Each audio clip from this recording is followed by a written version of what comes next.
Good afternoon and welcome to today's webinar on CMMC, next steps, and getting going. We are gathered here today at an important milestone for the CMMC program. It has entered the penultimate stage of rulemaking and will be available for public view and comment any day. In fact, we were hoping that it might even be today. The purpose of today's webinar is to answer two questions in detail. What is the CMMC timeline? And what is the timeline for a contractor to start implementing the NIST 800-171 controls to become compliant? Obviously, it goes without saying that our focus is on level 2 compliance. And we have two of the most authoritative sources to answer the two questions we are posing. Some background. As part of the regular rulemaking process, all executive branch regulations and rules must be reviewed and approved by OIRA, which is the Office of Information and Regulatory Affairs. The Department of Defense officially submitted CMMC rule to OIRA on July 24th, 2023. This rule consisted of 8 CMMC model documents and one document that covers the core of the program rule itself. As this kind of boring yet very significant slide that you're seeing, which has been taken directly from the OIRA website shows, as of November 22nd, 2023, OIRA has completed their review of all 9 CMMC model documents and cleared the way for publication. The content of the rule is expected, as we have shared, to be made public very imminently. What does this mean? This means that we are in the final phases before the program becomes a rule and is included in contracts. The content of the CMMC rule isn't actually a mystery. The DoD has consistently provided guidance on the rule, and Stacy Bosjanek, the program head, has emphasized on numerous occasions that what's cleared by OIRA won't contain any surprises. The core of the program at level 2 is the focus of today's webinar, and it's very simple. Contractors will require third-party assessment of their ability to protect controlled and classified information in accordance with 110 security controls of NIST 800-171 in order to be eligible for contracts that contain CMMC clauses. It is worth emphasizing that contractors are already required contractually to protect CUI using the very same 110 controls under their existing DFAR 7012 clauses, but unlike CMMC, under DFARS, you can self-assess. To help us understand the rulemaking process and the timeline to contracts, we are joined today with Matt Travis, the Chief Executive Officer of the CyberAB, the CMMC Accreditation Body. CyberAB, as many of you know, establishes and will implement accreditation standards for CMMC assessors, commonly referred to as C3PAOs, and practitioners who will consult with organizations that are seeking certification. Matt has an extensive background in both government and private sector. Mr. Travis served as the first Deputy Director of Cybersecurity at CISA, the Cybersecurity and Infrastructure Security Agency, the nation's leading civilian cybersecurity agency.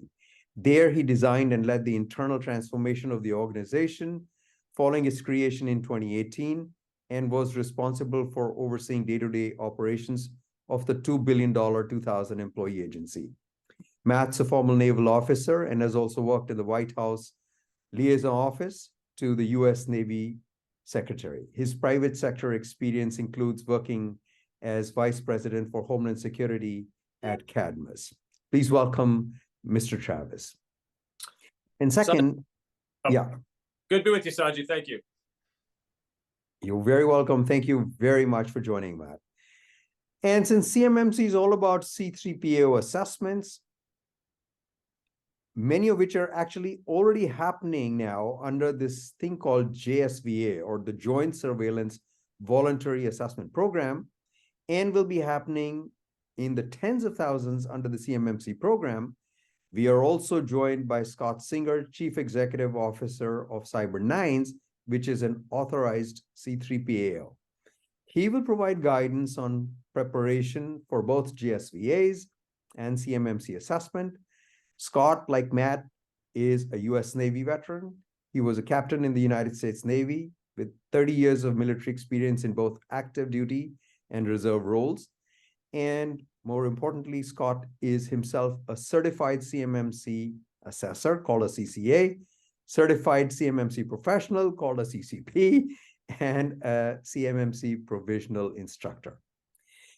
Two additional and important points. We have over 1,000 people registered for this session today.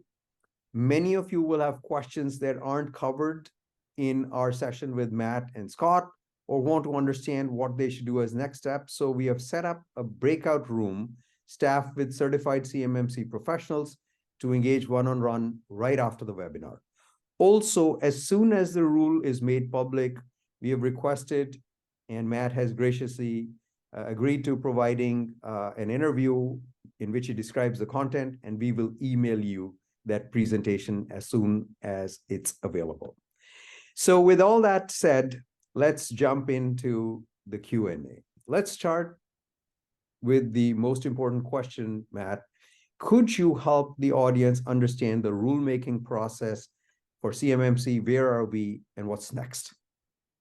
Absolutely, Sanjeev. Thanks for the invitation. Good to be with you and Scott today. And clearly Christmas hasn't come early yet for the CMMC community, but as you alluded, I think we're just a matter of days here, and after waiting for 2 years, well, are a few more days. So where we are is really the final throes of preparing the rule to be published. I should say most likely a proposed rule. I think we know that for sure now in terms of what we saw in the unified agenda, reference to a 60-day public comment period.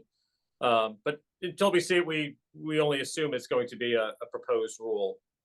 So what that means, when this rule shows itself, both the ecosystem, the DIB, the public citizens will be able to comment on what they see in that proposed rule. It's important to note it's not just, it's all of those attachments you showed on that opening screen. It's the actual core of the program, but it's also the assessment guide, the scoping guide. So there will be literally hundreds of pages to go through. We'll probably have 60 days to provide those comments, after which point the Department of Defense has to adjudicate those comments. They're going to bin them based on topic. Some of these will be comments, some will be questions, some will be suggestions, some may just be complaints. So I'm not sure that's the best use of the public comment mechanism. Regardless, we do expect a fair number of comments. I should say up front, again, as you noted, the CyberAB is an independent 501c3 nonprofit. Nothing I say here on today's webinar should be construed to represent the Department of Defense or the U.S. government. So I'm just purely giving my own amateur opinion on kind of how this is going to play out. There will likely be hundreds of comments to adjudicate, and it passes prologue. That can take departments and agencies in the rulemaking process months and months to go through that, because it's not just like the CMMC PMO can answer the questions themselves. It's almost like going back to the drafting. If there's new language that wants to be added or changed, or things are going to be stricken out, that has to be coordinated within the department. And so you'll go back to having to coordinate that with the services and the general counsel's office and the small business office and all those other stakeholders. It's estimated that's going to take a while. So just for our own internal planning purposes at the AB, we don't expect to see CMMC operational until at the earliest March of 2025. That gives the department a good year to adjudicate those comments following the public comment period. That's not etched in stone. That's just our own kind of estimate. And obviously, with each day that passes, we shift further to the right. It's important to note that in this phase, unlike when OIRA had 90 days by statute, extendable by 30 days, there's no limit on how long the department can take to adjudicate the comments and then publish the final rule. We know they certainly are incentivized to get this going, given the history of CMMC and how long we've been waiting to operationalize the program. But there's no statutory requirement that they finish adjudicating comments in a prescribed amount of time. And if you look at other rules and other agencies, sometimes these goes on for years. I don't expect that all to be the case here. I just think there's going to be a volume of comments that are going to take a while to adjudicate. And so early, Q1 2025 is what we're looking at, calendar year 2025. And that's going to go quite quickly. I remember doing webinars in December of 2022, and that seems like it was just a couple months ago. The years go by quickly. CMMC is coming for sure. I think that the proposed rule is going to reinforce that, seeing it in writing, but we still have some time to get everyone ready. Well, thank you, Matt. So if I understood this thing correctly, what you're saying is that you expect CMMC to be in contracts around March of 2025. I think I'll put it this way. I believe that C3PAOs will be authorized to begin conducting CMMC assessments in March of 2025 or thereabouts. And I would expect the initial contracts to have the CMMC requirements to start, appearing there right at that same time. What it'll be interesting to see in the rule materials is whatever the phased implementation approach that the department has planned. We know from CMMC 1.0 that they had I think it was a 5-year phased implementation. Stacy, I think, talked publicly prior rulemaking about a 3-year phased implementation. So we'll have to see what that looks like.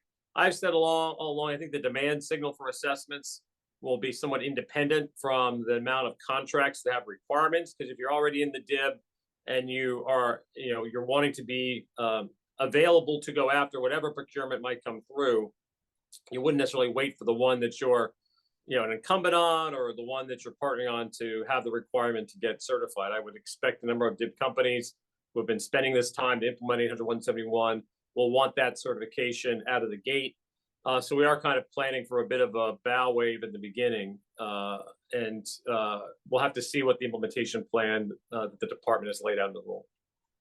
We'll delve into this a little bit later because it's an important point on the 3-year rollout, but what's actually going to be required and what will be the pragmatic ways in which companies are going to respond. Let me ask you the first question, Scott, which is, could you summarize for us first, what at level 2, what's the core of the program? What is it asking people to do? Sure. At the core of the program, CMMC is trying to ensure that people are compliant to NIST SP 800-171. Traditionally, there's a reason why we're here today, right?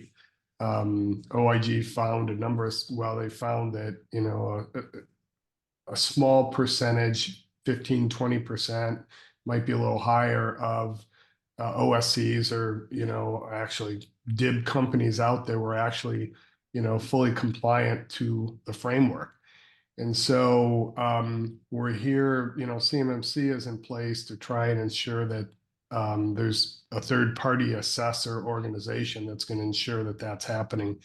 When people ask me about that, when my clients or customers ask me, what does that look like? What does that mean?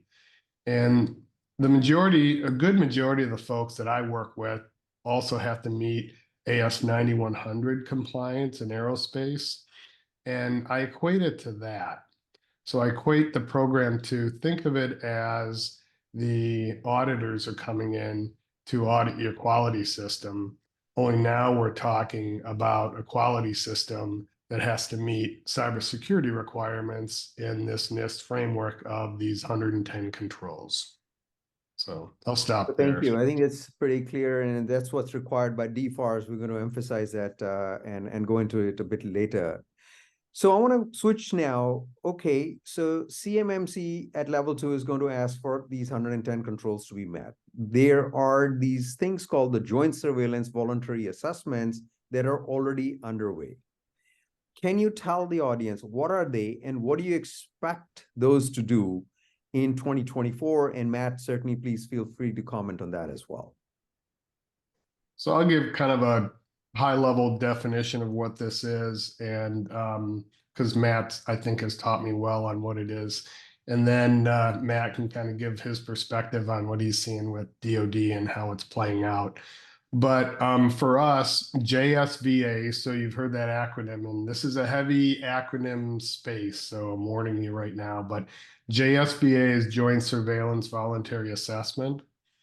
And it's a joint program between C3PAOs and DIBCAC. And DIBCAC, again, is Defense Industrial Base Cybersecurity Assessment Center.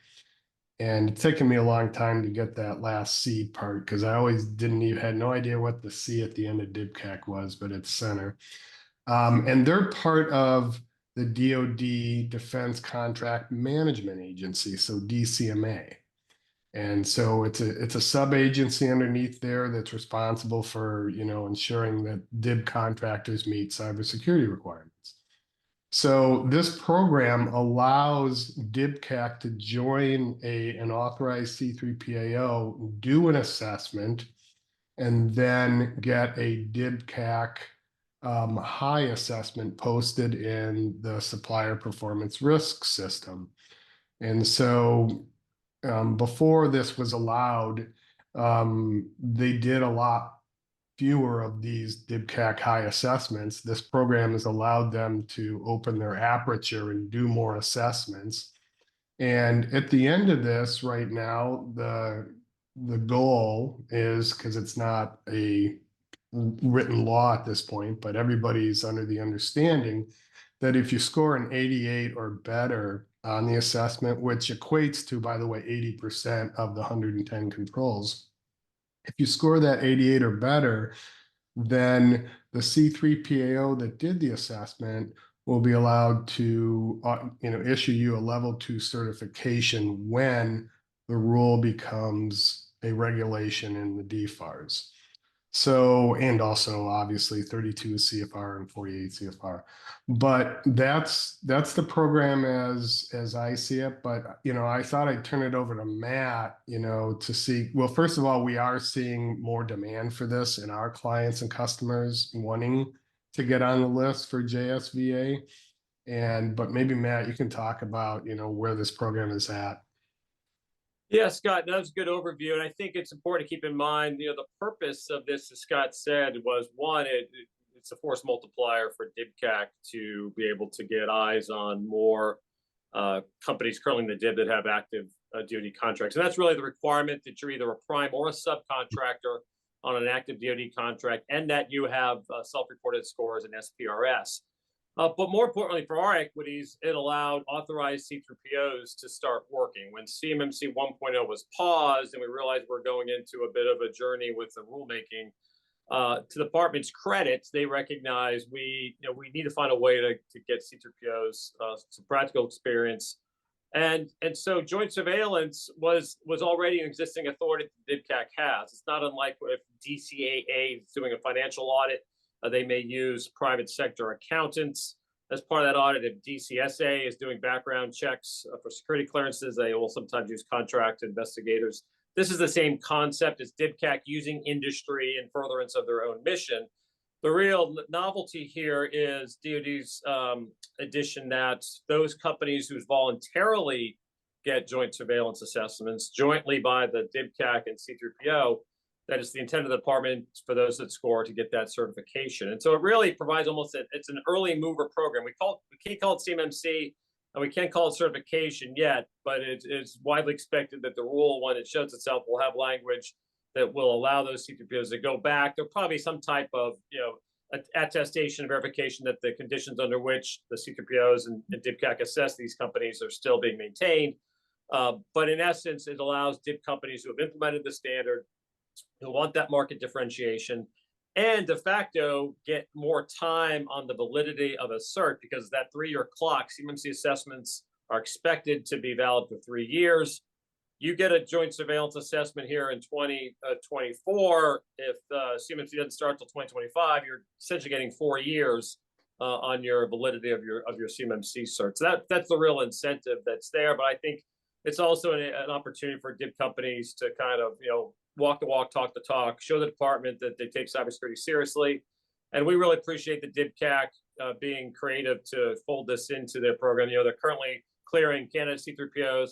They're still doing the DIBCAC high, which are the random spot checks. And now they've got joint surveillance as that third business line in concert with authorized C3POs. So Scott said, we're seeing more and more demand. There have been about 150 companies who applied, and dozens of assessments have occurred to date, more being scheduled as we speak.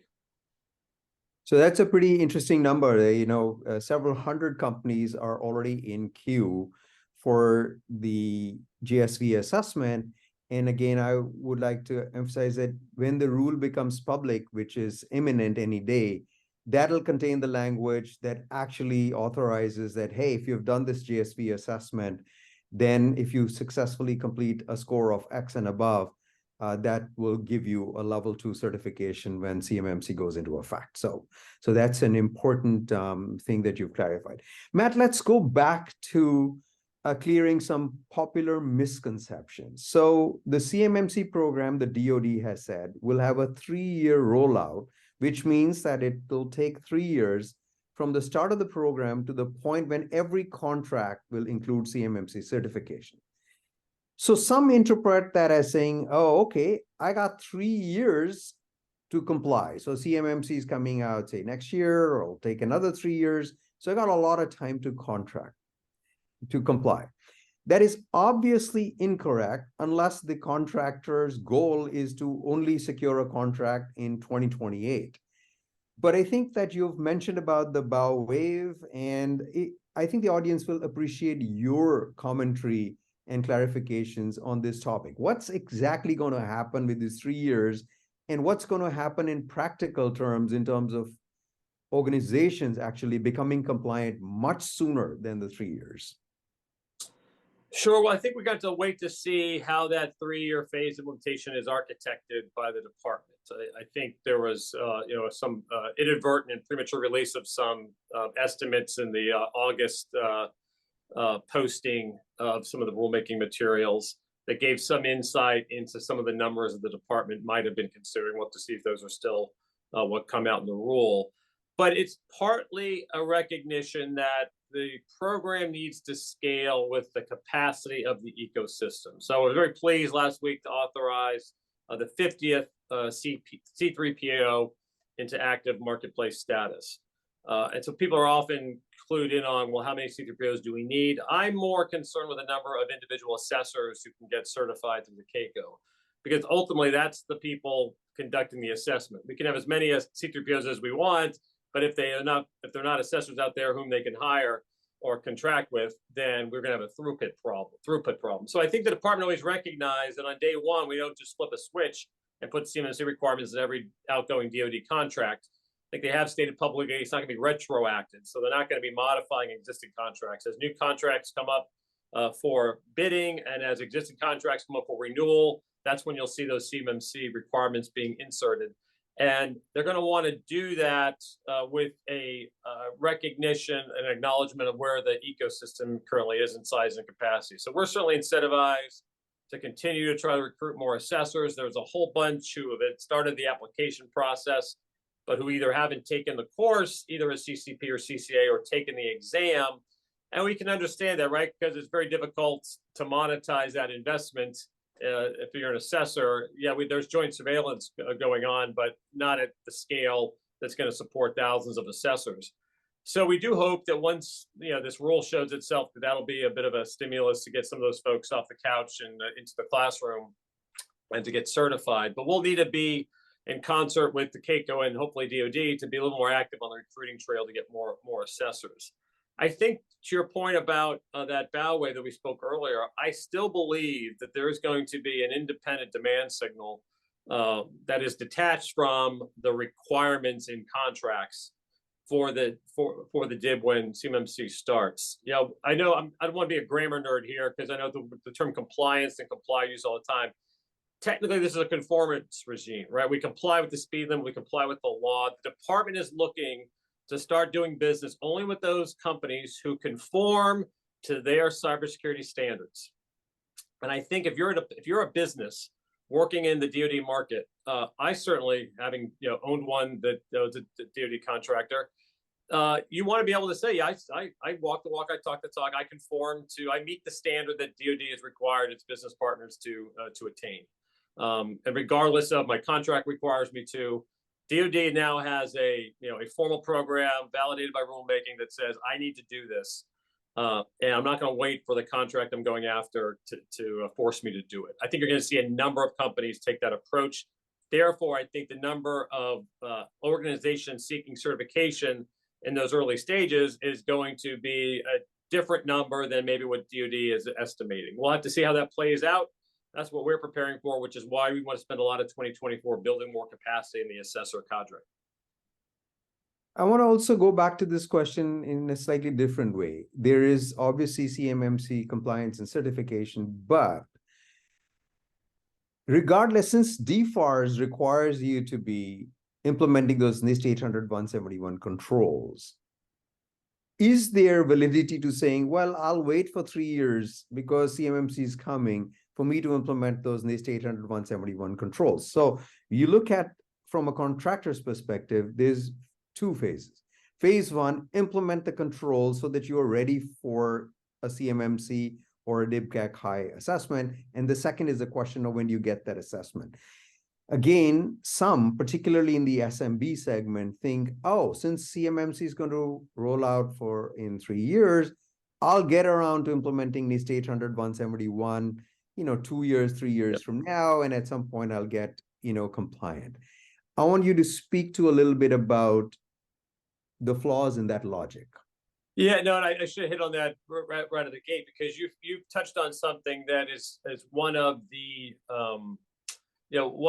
I would say symptoms of this long rulemaking process, where there's so much attention on the rule. The rule only deals with the third-party verification of your conformance. As you point out, Sanjeev, most or many DIB companies already have this requirement in the DFARS 7012 clause in their contracts, in their subcontracts. And if they haven't done the self-assessment, if they haven't implemented 800-171 and reported that SPRS, they are in violation of the contract, and there are false claims ramifications for that. We're starting to see a little more activity at a DOJ on that front. So it is not only reckless to wait that 3 years until you see the rule, the CMMC would be the 21 rule, whatever they call it, in your contract. You likely have the requirement for 800-171 already. Can't emphasize that enough. And so if you're one of those companies who have been gaffing this off, hoping that the protracted rulemaking will save you, you're misguided, and that's a pretty reckless way to run your business. Thank you. Matt, a very important question on the minds of people is, getting a perfect 110 scores.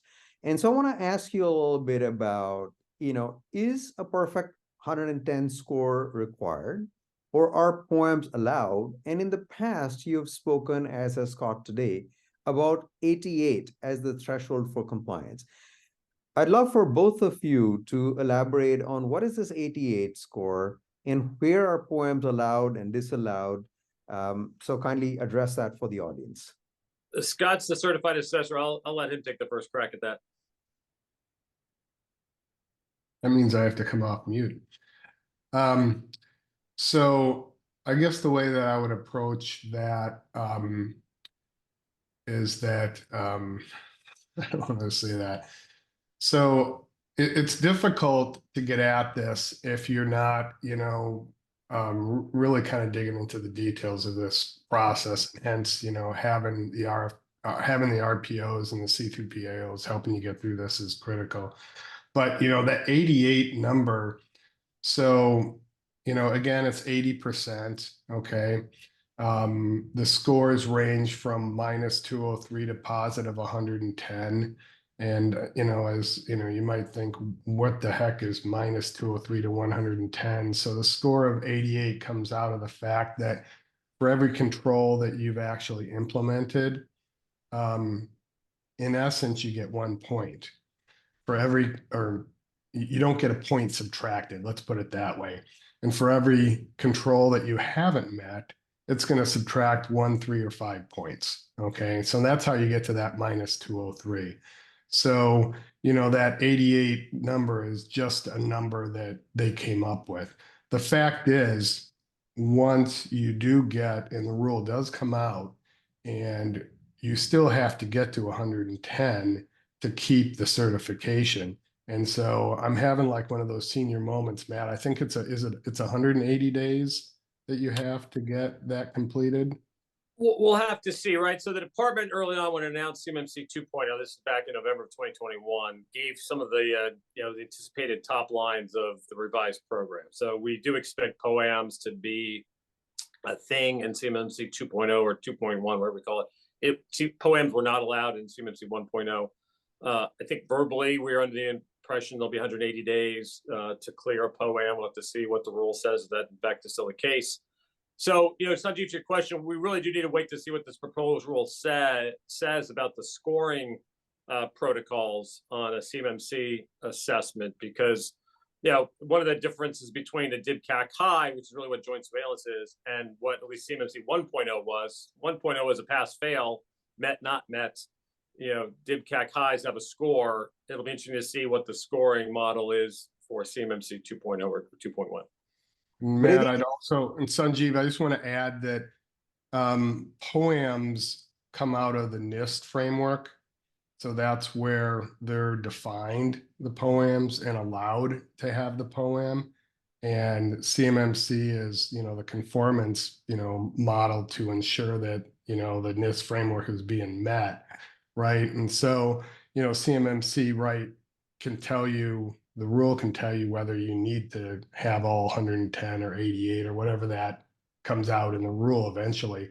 But that's where that POAM today for the rule comes from, is in the NIST 800-171 revision 2, where it allows for you to have the POAM. So I think as I think both of we provide end-to-end encrypted systems to protect CUI and documentation. And so several of our customers too have just gone through DIB-CAC high and a JSV assessment, and both got a perfect 110 score. Notwithstanding that customers got a 110 score, our guidance has been that a perfect score isn't the initial goal. From a practical perspective, if you've got DFARS requirements, you ought to implement a robust program, get as good as you can, perhaps 88 and beyond. And then even if you have an assessment, and again, we'll see what the rules say here about 88 or the other threshold, you may have time to go and address the POAMs, whether it's 180 days or whatever the number is. But it's important that I think we recognize that perfection on day one is not necessarily required. And I think that's sort of what we guide. And I wanted to kind of get your thoughts on, would you agree with that, or do you have a different perspective on that? I can answer it from my perspective that 180 days is very short. And so you need to be making that progress of closing those out. So if there's small things here or there that you're still working through but you've got most of it done on a control, for example, that's where you're going to want to be when you hit that point. Because again, that goes fast. So Matt. Yeah, I really don't have anything to add. I'm going to wait to see what the proposed rule is. And as the accreditation body, we want to shy away from providing any implementation advice. That's what the RPs and RPOs were for, or people like Scott. So I'll let it rest there on that one. Great. So getting back to the C3PAO capacity and assessor capacity to conduct assessments, you said 50 have C3PAOs already in existence. Can you provide us some sort of guidance in terms of what do you expect to see in terms of the number of assessors in the 24 and 25 timeframe, Matt? Well, if all of those approximately 2,200 who are kind of applied, at least, again, you've got to go through the certified CMMC professional or CCP first before you can get to CCA. And it's really the CCA that we expect. Again, obviously the rule has the full authority to assess practices. We certainly hope and anticipate that there's a defined role for CCPs to participate in level 2 assessments. But so you got to go through those two classes, 2 exams to get to that certified assessor. And then there's also suitability. which is not a requirement for certification, but it is a requirement to do a DoD CMMC assessment. So that's another gate that they have to get through, and that has shown to take some time here in this provisional period, where some folks have had to wait a long time to get the suitability determination determined. So I think our own estimates, we're going to need probably double ultimately by like 20, whatever, if it's 3 years and we're looking at 2028. I'd like to have 3,000 to 4,000 assessors in the ecosystem. So this is the one part of the ecosystem that needs the most work, is to encourage more Americans to think about becoming a CMMC assessor, whether that's full-time or a side hustle. I think it can be a very lucrative profession. If you look at some CMMC appraisers and other conformity regimes, the auditors and appraisers and assessors, it's a flexible lifestyle. You can kind of work when you want if you're not employed full-time by a C3PAO, and we do expect it to be a pretty rewarding line of work. We need to get that message out. We got to increase the awareness about the need for CMMC assessors. And we got to encourage all those folks who have applied to go ahead and get started with their education and training and ultimately taking the test. So this will be something that's a continuing point of emphasis for us, the CAECO, and hopefully the department in 2024. So I always believe in the prayer methodology, which is repetition doesn't spoil a prayer. And I want to go back to both of you, Scott and Mac, on helping us understand what's the relationship of DFAR 7012 to CMMC. Both require the contractor to implement the same 110 controls of NIST 800-171 in order to protect CUI. What's the difference? Well, in short, the difference is really the CMMC is really the third-party validation and certification that the NIST 800-171 has been implemented. Now, if you look at the full 7012 language, as you well know, it gets into FedRAMP model equivalency for cloud service providers. There's some other incident reporting language there. CMMC is the DoD program to validate conformance to NIST 800-171. And so the two are very closely linked, obviously, but they're not the same. And Scott, you can probably add to that. Sure, I can just add, that one of the key parts, and you spoke to it a little bit, Matt, is that if you are going to use a cloud service provider to store CUI information, that it does need to meet FedRAMP moderate equivalent. And so there are, a fair number of platforms out there that can support that, whether it's a tool like Prevail or Microsoft GCC High, or there's a number of others that didn't bring up here, but you need to use one of those tools if you are going to use the cloud, and that's written into the DFARS, the actual regulation. There are things like needing to be able to report an incident to DIBnet, and you have to do that within 72 hours. And when I'm talking with my clients, I always tell them that it takes more than 72 hours to get that medium level of assurance digital certificate, unless you're lucky enough to have some reserve, officer or enlisted personnel on your staff that you can use their military ID card. But there's a number of items in that regulation that are outside of the specific requirement for meeting DFARS 70 or meeting NIST 800-171 that you need to pay attention to. So thank you. Again, the basics, I think, are worth emphasizing. Is the same 110 controls. You're required to meet them today. CMMC is simply third-party assessment that validates that you do so. And the reason I'm asking these questions is that in the audience are two types of organizations. One that are well on their way to implement NIST 800-171 to satisfy their DFARS requirements, get ready for CMMC. And so they're looking for guidance on when will my assessments, et cetera, occur. On the other hand, there is a second group that is looking to see, what should I be doing? Should I be waiting to start implementing NIST 800-171 when CMMC happens? And so I think that the question is really geared towards the latter if I'm an organization that is taking a wait and see approach, Scott, to CMMC, is that a prudent thing to do?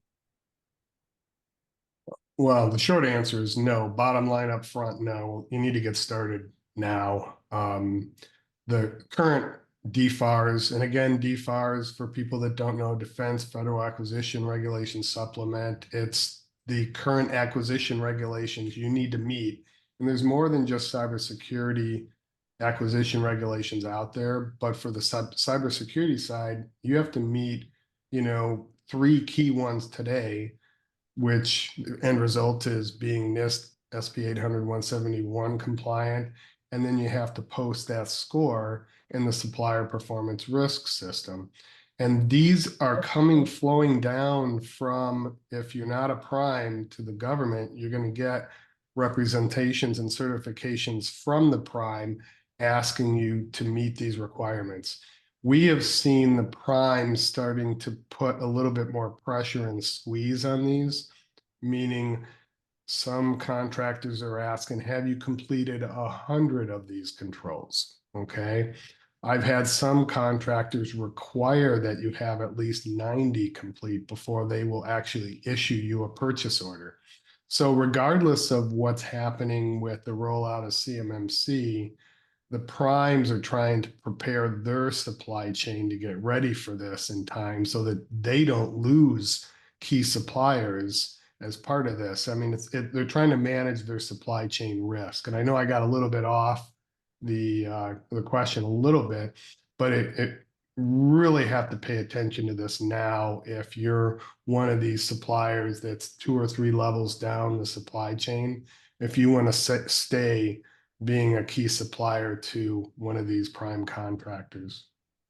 Scott, I'm going to follow up with another question along the same lines. So you've been doing this as a professional. How long does it take for a typical organization to get ready and compliant? And if you superimpose the CMMC timeline of when it's going to be in contracts, what's your advice to organizations that are in the waiting mode on the timeline to get started? Again, correlating the CMMC timeline and what your experience is for what it takes to get compliant.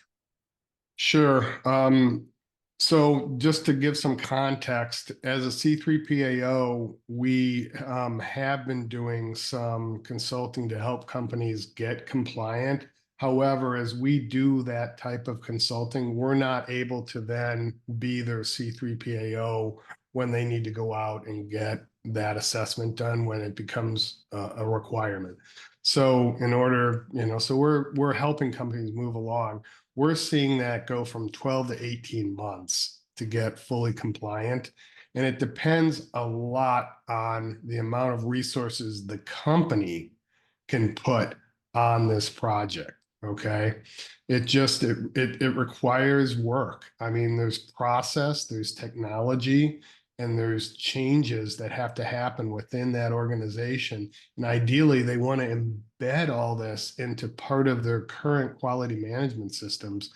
And we want to dovetail things into things like export control too, because State Department, Commerce Department, DOD, DFARS, they all overlap and intertwine, and you want to create and help a business create a program that's going to be compliant to all of those areas without creating or boiling the ocean.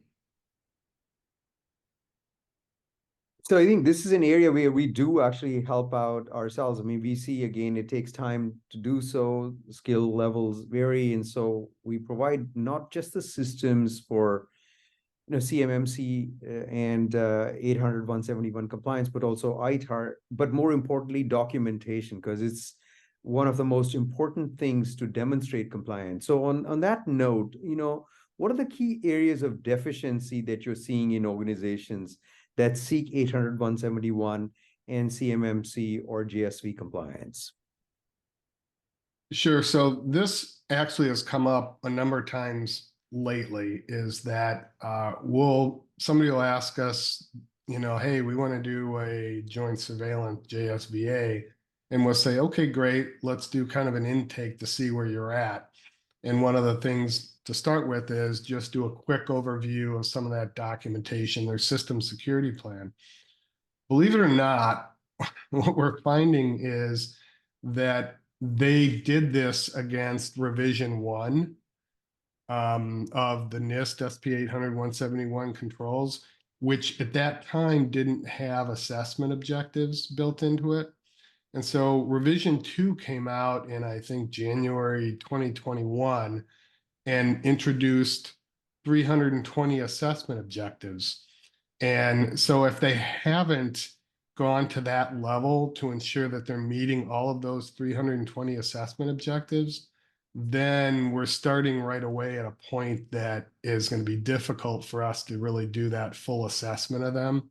And I'll just give you a quick example, because it's the one that I like to use all the time, is that control 3.1.1.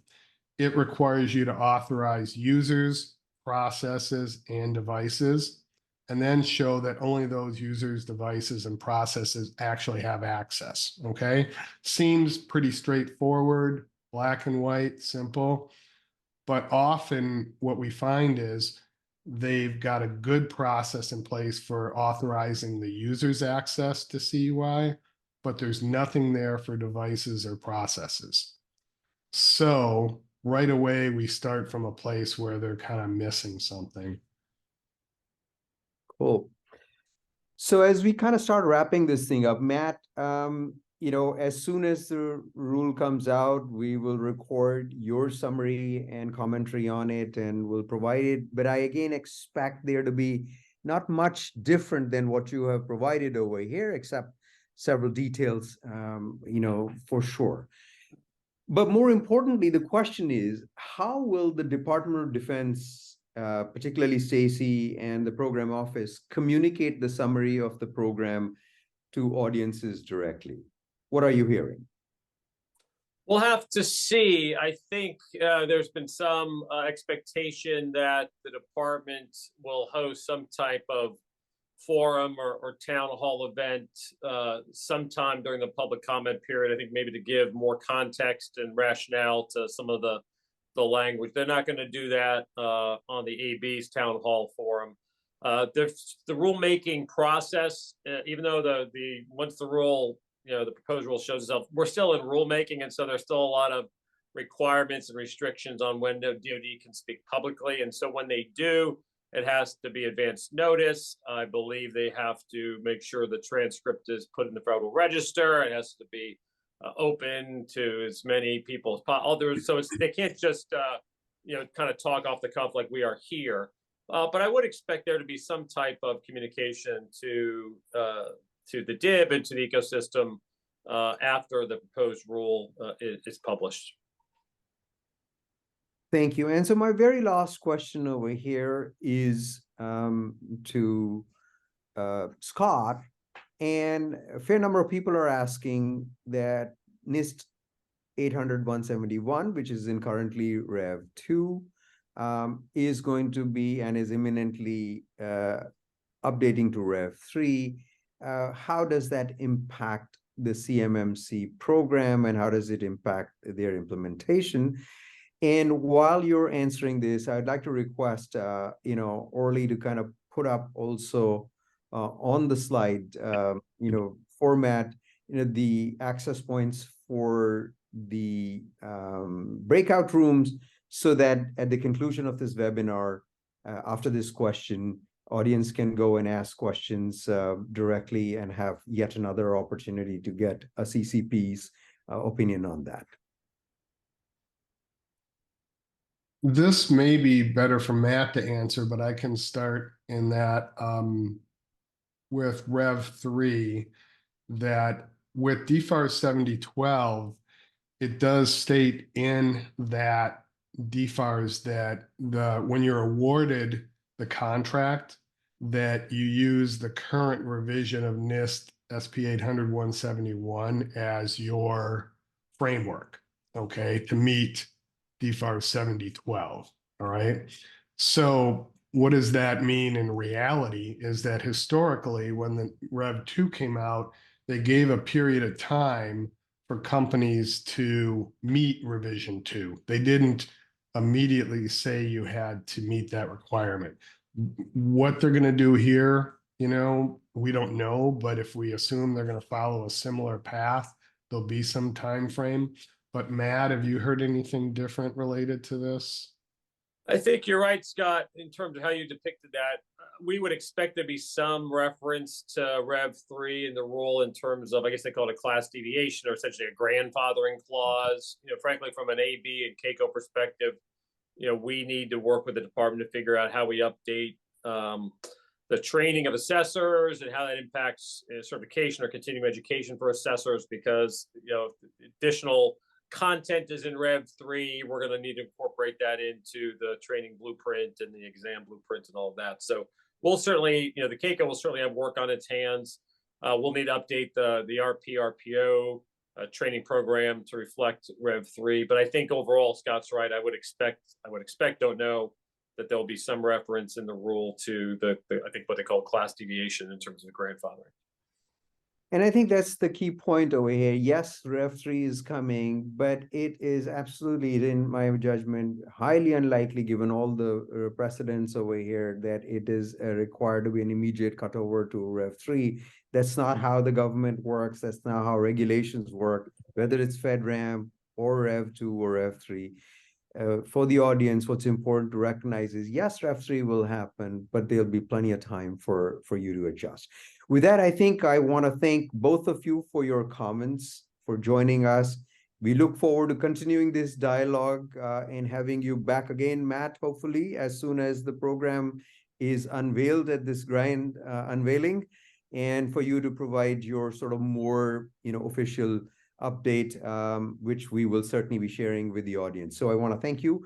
And I'd like to request again, Orly, to kindly put up, you know, access for the breakout rooms. Thank you again, Scott. Thank you again, Matt, so much. And for the audience, thank you for joining. And Orly, kindly direct us to the breakout rooms. All right. Thank you very much, everyone, Matt and Scott. Thank you so much for joining us and our audience. The way we're going to do this now, we're going to have a roughly 15 to 20 minute Q&A after this conversation.